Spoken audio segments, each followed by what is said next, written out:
Okay, this is Thea and I'm Madam Yap from New Dawn Enrichment Private Limited, and we were looking at ourselves in the mirror. So, Thea, do you know what we see in the mirror when we see ourselves? We call this our... Reflection. Ah, yes, reflection. Alright, and do you know why we can see our reflection? What is so special about the mirror that makes us able to see? It is glass. Okay, it is glass, so we see through the glass. It's a very what surface? Hard. Solid. Smooth surface. Okay, we can see our reflection because it's a very smooth surface. So it's glass, but there's a backing of aluminium. What's aluminium? It's a kind of metal that's very shiny.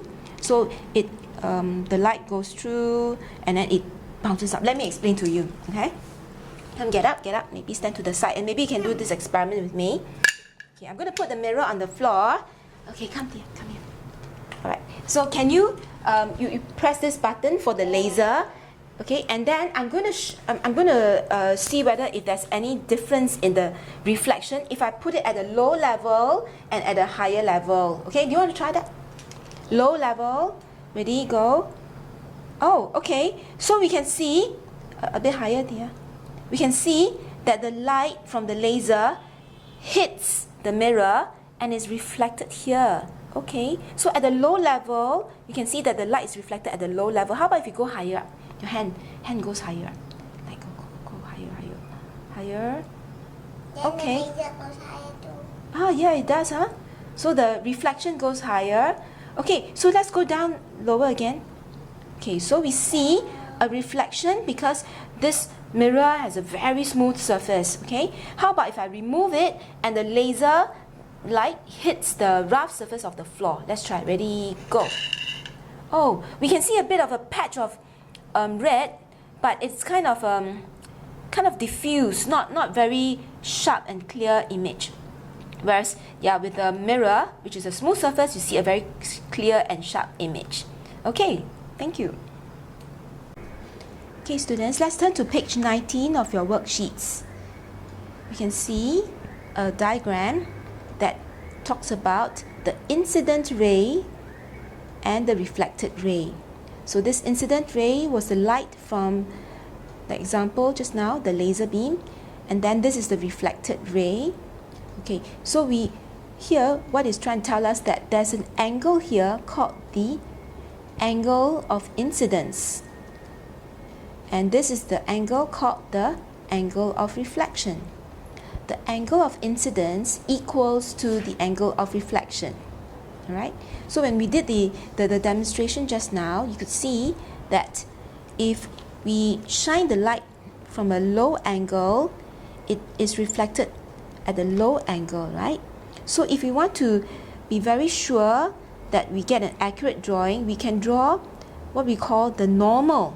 The normal is at 90 degrees to the mirror.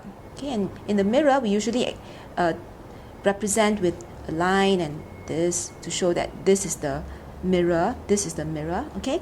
So here, the normal is 90 degrees to the mirror, and we know that the angle of incidence is the angle from the normal to the beam. So this is your angle of incidence, and it should be equal to the angle of reflection. So let's just draw. Okay. So this is the reflected light, and this is your angle of reflection. Alright, so if you can draw this, you can pause the video and draw this picture. Okay, now we turn to the next page, page 20. We're going to draw what we saw just now when we lifted up the laser light and then we shone it from a higher angle. So we draw again the normal, and then we have to draw the angle of incidence to be equal to the angle of reflection. So it's about like that. So the reflection is higher up on the wall, right? Okay, and then we also saw just now that if you have a smooth surface, then all the light is reflected at a regular angle, so you have a regular reflection. Whereas if you have a rough surface, the light is reflected in all directions, and then you get a very diffuse kind of a reflection. Okay, from here. And this is a swan who's able to see its reflection in the glassy surface of the water. Okay, now for the next demonstration I'm going to do, I'm going to show you what I did. I made a very special device using just a plastic sheet. So this plastic sheet I got from a photo frame that I bought. So it's a plastic sheet, it's quite flexible. You can also get it from, those plastic containers that is used to contain your fruits that you buy from the supermarket. So I cut this up. Let me get the dimensions for you. How I did it was I cut this one is 6 centimeters. Okay, this one is 1 centimeter, and the height was 3.5 centimeters. So I cut 4 pieces of these. So 6, 1, and the height is 3.5 centimeters, and I joined them together like this. So I use a small piece of scotch tape and I join 2 pieces. Okay, so now I'm going to join the third piece like this.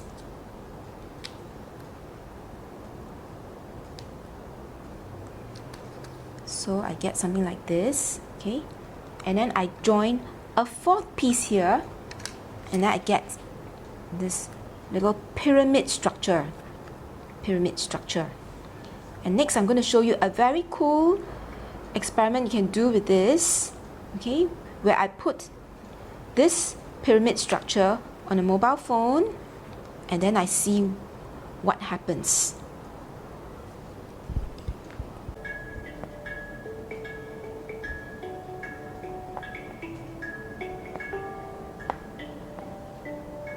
This is a little hologram effect created by the little device that I made, and you can see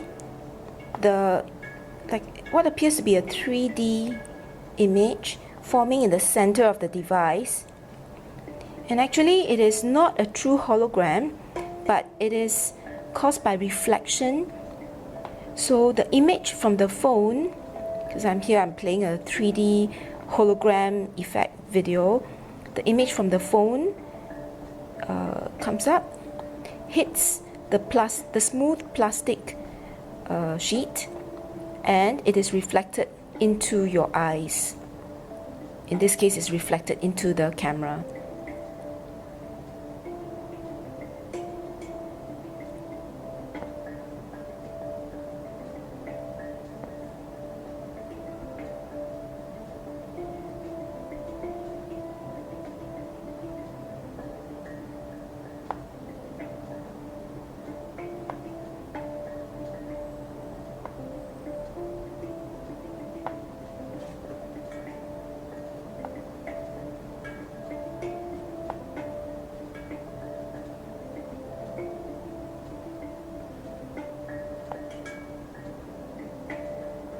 Okay, let me explain a little bit more. Okay, so when you have this surface that's at an angle to the video, to the phone, so the image is from the light from the phone, comes out in here, and it gets reflected at this angle. Okay, comes up and gets reflected into our eyes or into the camera, and that's how we see a reflection. And because it gets reflected here, we see it as if it's coming from inside the surface, inside the structure. It looks like it's coming from within. Okay, if you trace the light, comes up, goes to your eyes, but your eyes, it kind of plays a trick, and it looks as if the image is coming from here, because the light, it looks as if the image came through here, but actually it's a reflection from the phone. There is another application for the principle of light reflection, and that is used in a periscope. So a periscope is used by a submarine. So you see the submarine is submerged underwater, and imagine the table is the surface of the water. So the submarine can make use of reflection using mirrors to be able to see above the water level. It's able to see here. So that how we see is that light is reflected to the mirrors, to another mirror, and into the eye. Okay, here let me just show you how we see beyond an object of obstruction, in this case, a wall.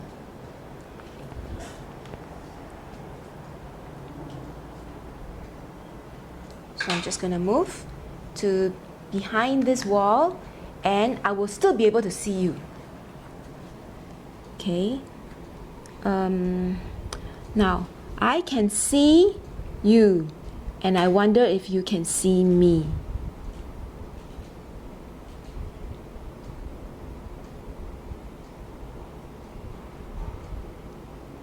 Can you see me?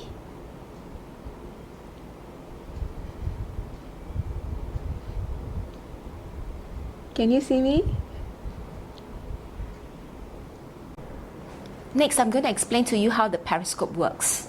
So inside the periscope, there are two mirrors. Let me show you where they are located. One mirror is located here, and it's positioned at this angle. And the other mirror is positioned at this angle within the periscope. So it looks something like here. Okay, so I've got a very gigantic version of what happens inside the periscope. So for us to see, okay, imagine my eye is over here. Okay, for us to see, the light has to enter our eyes.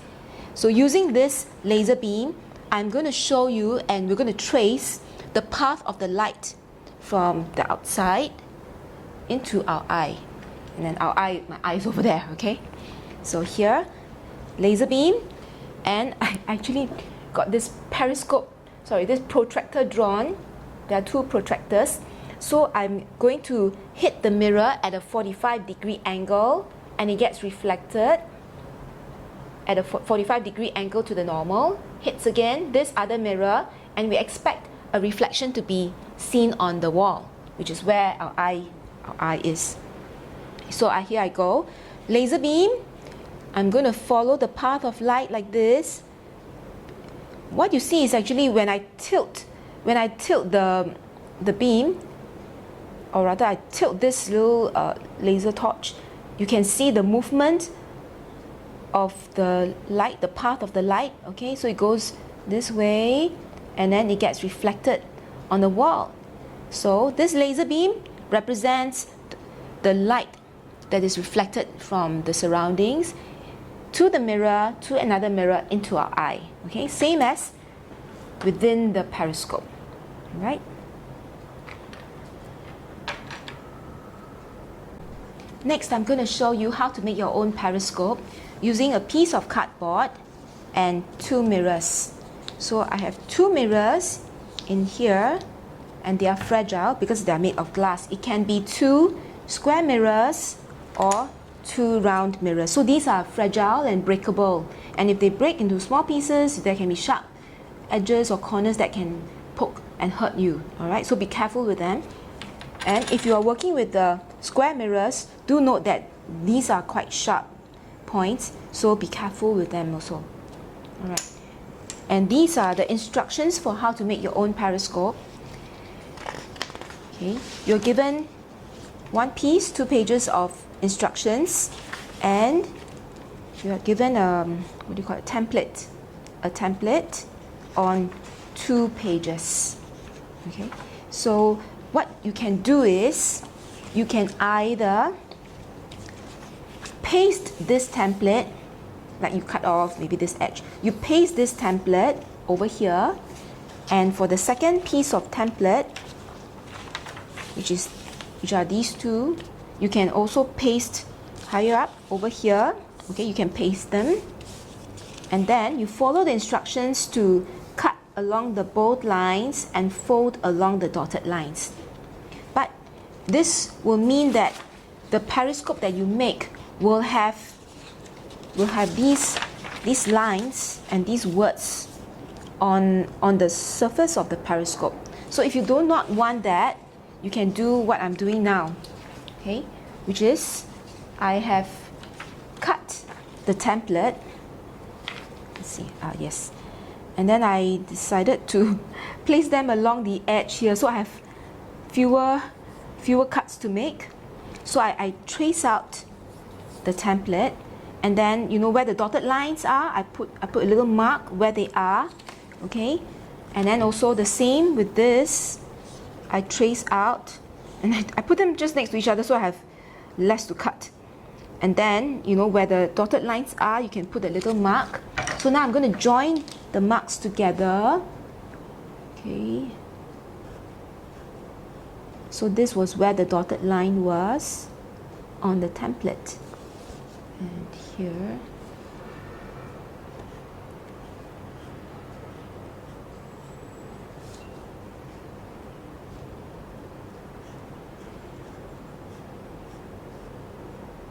So this will form the body of the periscope. And these two are the mounts which will hold the mirrors.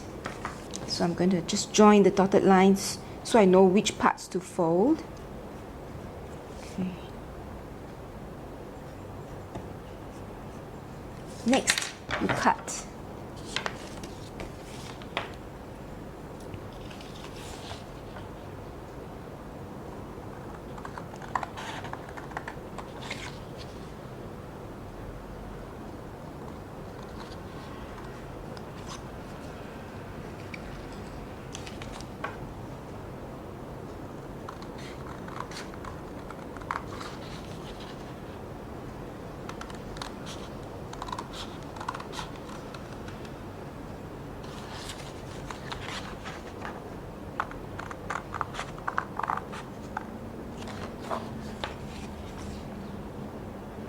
So you cut along the both lines, and then later you fold along the dotted lines.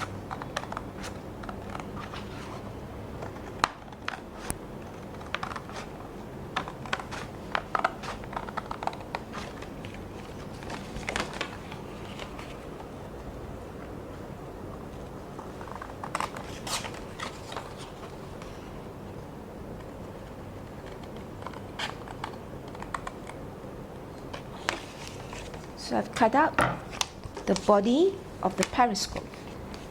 Okay, so let me cut the other two pieces to form the mounts.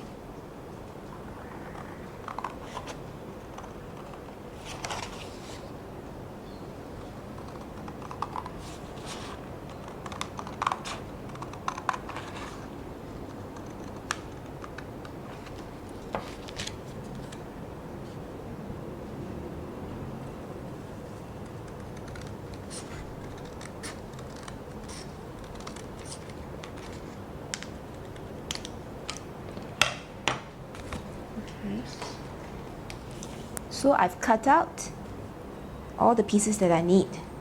So I've got the body of the periscope and the two mounts. So next I will fold along the dotted lines, and because it is quite long and then you may get a very crooked line, you may want to use a ruler to help you to fold. So I'll fold it this way.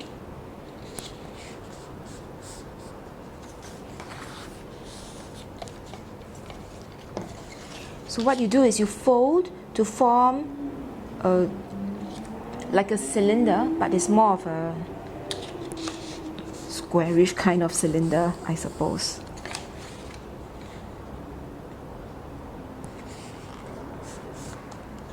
Okay, so you can do, this is what you get, right?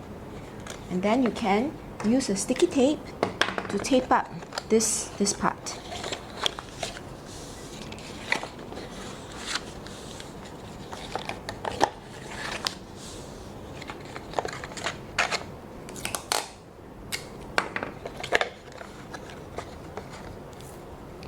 So it helps to stick on one edge first, then you bring the other edge close and stick.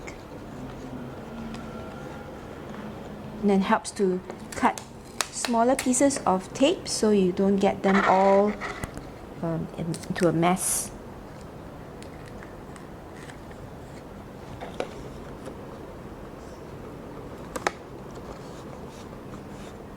If you need help, maybe you can ask your parents or your siblings to help you. Okay, so this is done. So the body of the periscope is done. So now we work on the mounts. So these are the mounts. Again, I can use the ruler to help me to make a very clean and neat fold.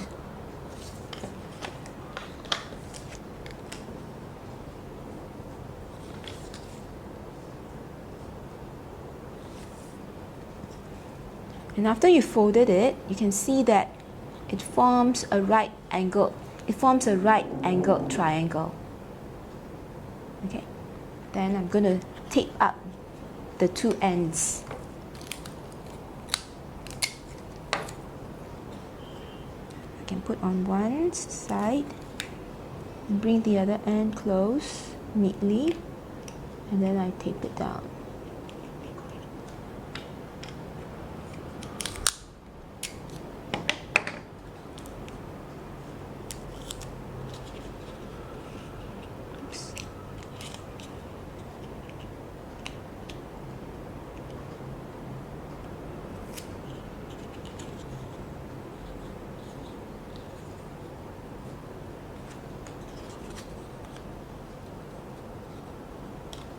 So I have two triangular mounts made.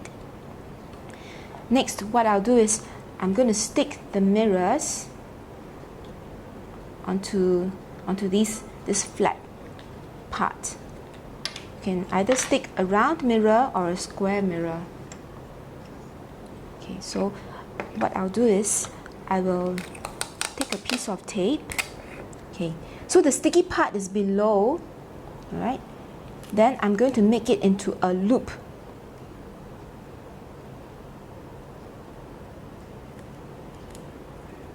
Hang on.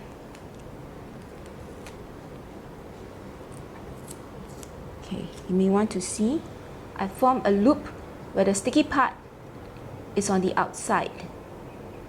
Okay, can you see that? And I will stick this onto this the flat surface that's on the slant. Do the same with the other one. Then make it into a loop. Otherwise, if you have a double-sided tape, you can also use it. And then stick it on.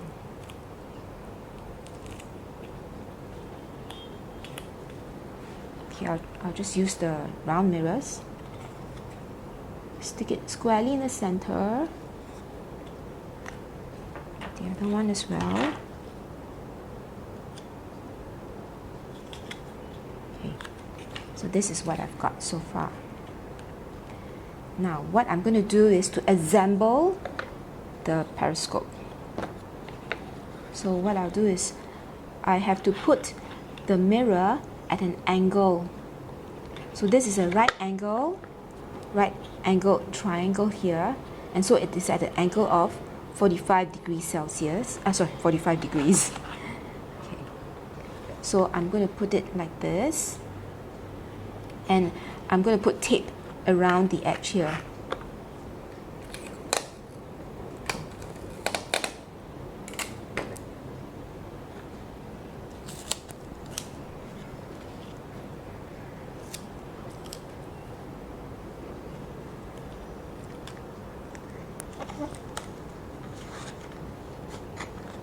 Press it down and do the same with the other end.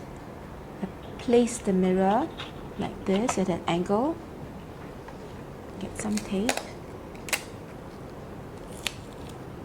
Oops.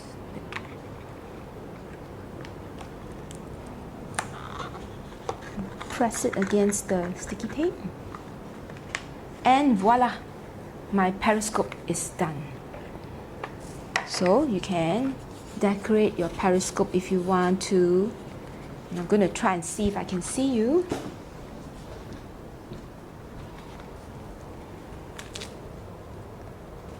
Yeah, I can see you all right.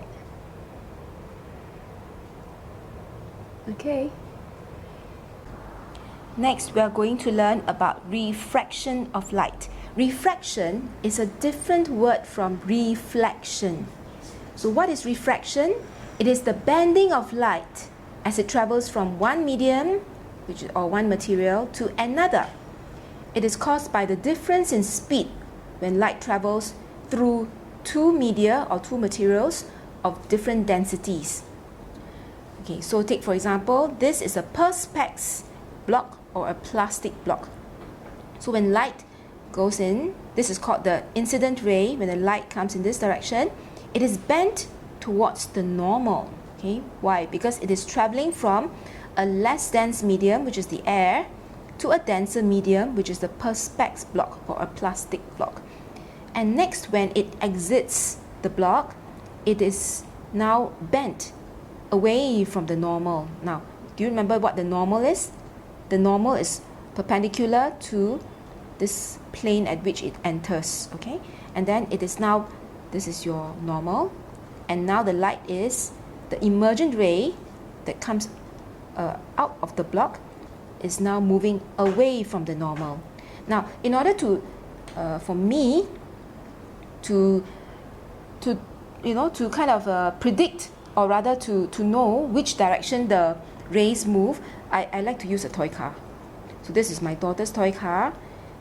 And you know how it feels like when you try to cycle on the road, and then when you go into sand, you find that you slow down, right? So imagine this is the car, and imagine this is the incident ray. Now when it is about to enter, can you see this wheel? This wheel has touched the perspex block, so it slows down, right? And then the other wheel is still traveling at the same speed, so you'll find that it goes like this. Oh, it's sort of like bends. And now, as it goes through the material, this wheel, as it now is emerging from the material, this wheel is, no longer in the denser material, so it travels faster, and it kind of like goes this way, goes faster. The other wheel is still slowed down, and then it emerges this way. So this is how I remember how light moves when it goes through a different medium. Alright, so next I'm going to show you how we see refraction in our daily lives. I have here a cup of water with a straw inside. Can you see that the straw is bent?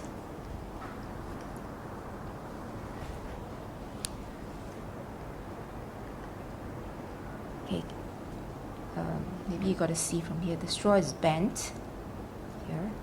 It looks bent, and this bending of the straw is caused by refraction of light.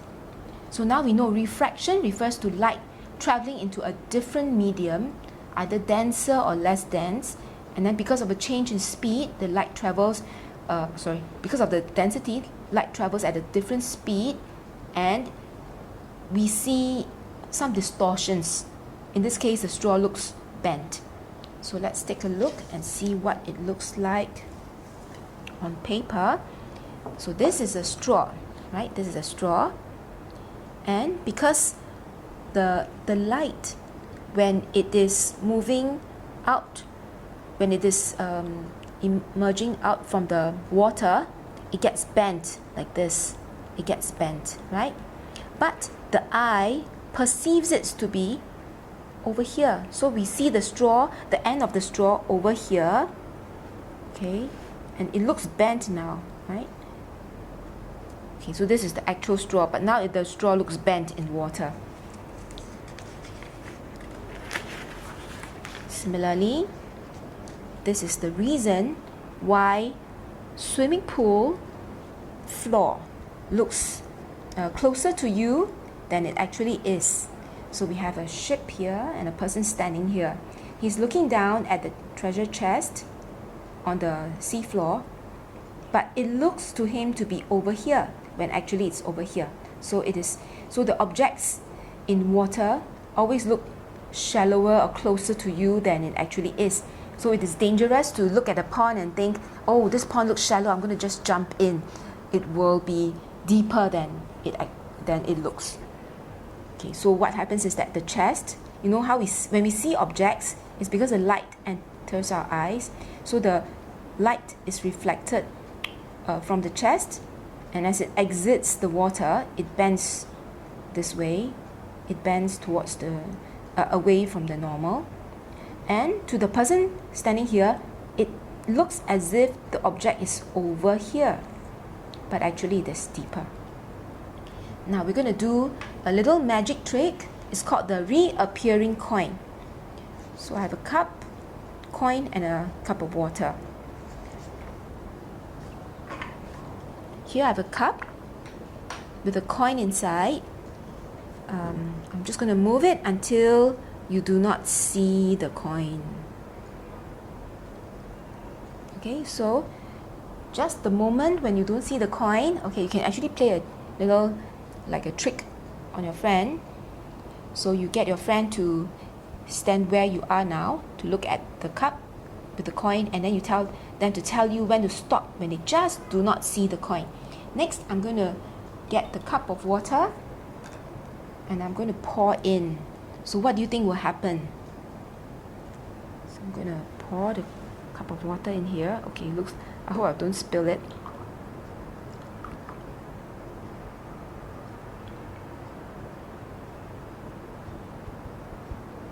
Now has the coin reappeared?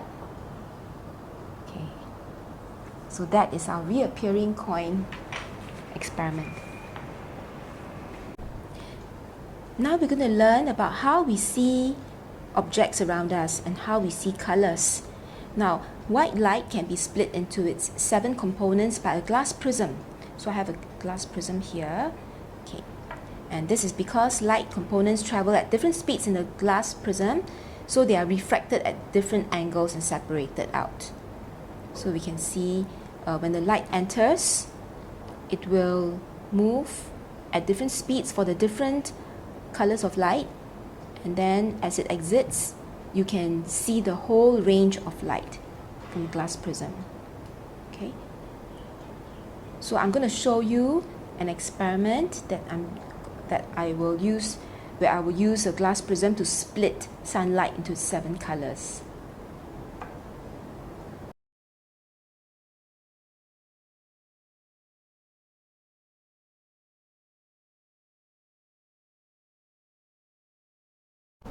So did you see all the colors of white light being split? We have an easy way to remember all the colors. We call it Richard of York gains battle in vain. Richard of York gains battle in vain. So R stands for red, orange, yellow, green, blue, indigo, and violet. When we see colors, it's because white light lands or strikes let's say this leaf, and the leaf is green in color. How do we see green? It's because green light is reflected into our eyes, whereas the other wavelengths of light are absorbed by the leaf. And when we see an apple, white light strikes the apple and the red light is reflected into our eyes. Then the rest of the wavelengths of light are absorbed. So next, we're going to look at some questions.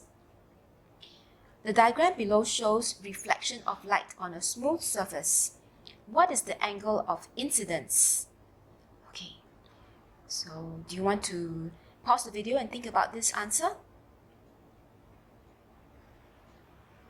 Okay, so if you're joining us, let's work it out.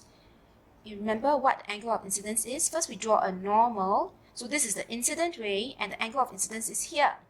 Okay, so this is, what do you think is this?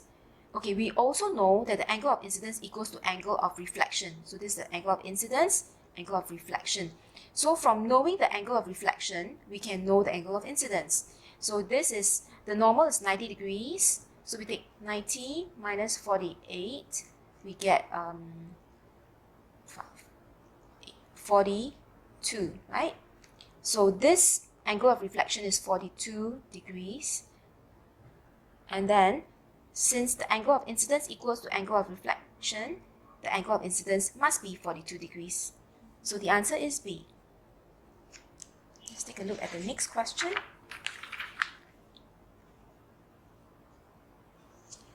Okay, study the diagram below carefully.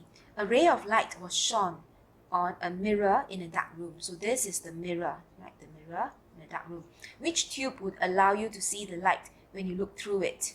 So we have a ray of light here, and when it strikes the mirror, it is reflected. Okay, so the light does not go through the mirror, it is reflected. So which tube will allow you to see the light? You may pause the video to think about the answer. Okay, if you're joining us after thinking about the answer, now we know that the angle of incidence equals the angle of reflection. So it should be about this direction, okay? So it should go through tube C. So the answer is C. Now this one is a little bit tricky. From which of the following can you see your reflection? A smooth pane of glass, a highly polished metal spoon, the still water of a murky pool, or sunglasses. Okay, so you want to pause the video and think about the answer. Okay, let's take a look. A smooth pane of glass. Yes. Sometimes when you're walking past the shop houses or shops and they have a pane of glass, then you can see your reflection in there. A highly polished metal spoon. Yes, when you look at a metal spoon and it's very, very smooth and highly polished, you can see your reflection. You can actually try it. Now, sunglasses, it is also possible because the surface of the sunglass is very smooth. It's kind of like a pane of glass. So you can also see this. Now, this one is a bit tricky. The still water of a murky pool. Now, when the water is very still, then it is a smooth surface. Even though it is murky, you can still see your reflection. So the answer is 1, 2, 3, and 4, which is D. For the fourth question, light travels at different speeds in different media or materials. Which is the correct order of increasing speeds of light in the following materials? That means which material will light move the slowest, then followed by faster, and at the fastest speed at which it moves through. So you may want to pause the video to think about the answer. Okay, let's think about it. Now we have materials, air, okay, we've got air, water, and glass. Glass. So which one is a denser material or the densest material? Okay, between air, water, and glass, I'll say glass is the densest material. Okay, then water is dense, and then air is least dense. Well, we know that water sinks in air. Air is always above us. So water is denser than air. And if you put glass in water, glass will sink. So it is denser than water. Now, light travels slowest through the densest material. So when light passes through the glass, it is slowest. Then here it is. And then for air, it is the least dense. So light travels the fastest. Right? So this is a higher speed, this is a lower speed. So we have to arrange from low speed to high speed. So it should be glass, water, air. Glass, water, air. So the answer is D. Let's take a look at the next question. Okay, here. Complete the picture by drawing lines with arrows to show the way light travels to the periscope and into the eye. Okay, so you have already made your periscope, right? And you know light, this is a person, and how does the light travel through to allow you to see the person? So I'll use a ruler. Now, what I'll do is I want to show the light that is reflected from the person's head and from the person's leg. Then I can answer this question. Whether the image looks right side up, or is it the same size, or is the image laterally inverted? Laterally inverted means it looks this way. Okay, maybe the left looks like right, right looks like left. So let's take a look and see what we can figure out. So I've got light from his head. So light is shining on its head and then it gets reflected in this direction. Okay, so it moves, it gets reflected here. Okay, arrow, arrow, and here.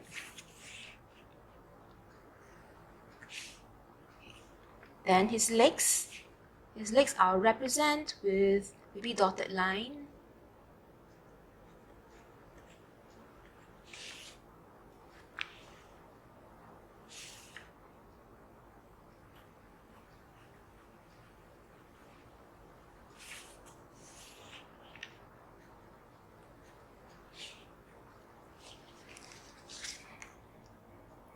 Okay, so let's answer the question. Is the image right side up? If it is, we'll put a tick. So you see the head is represented by the bold line. And then when you see it, the head is, this bold line is representing the head. And the dotted line represents his leg. So the image is right side up.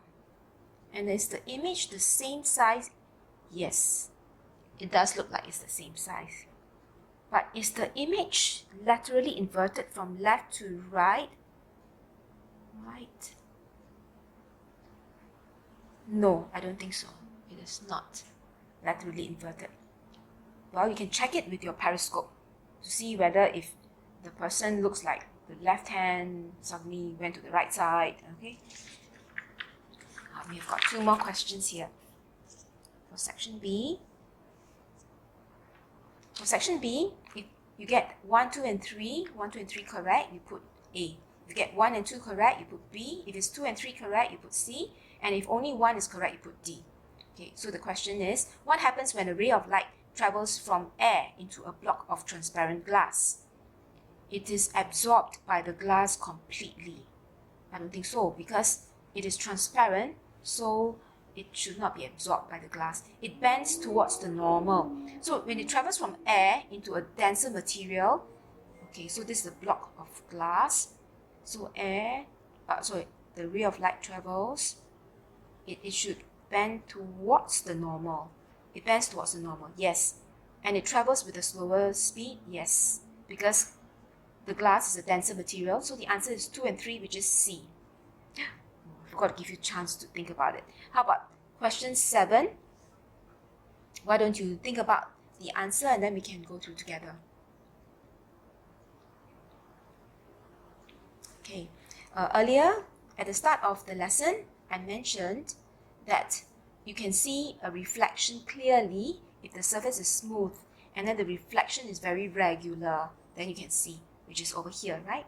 But for A, you can see that it is a rough surface, so the light is reflected at different angles and it becomes a very diffuse reflection and you can't really see the reflection. So the answer is surface B only, which is number 1. Number 1 is D. Okay, thank you for joining me for this lesson.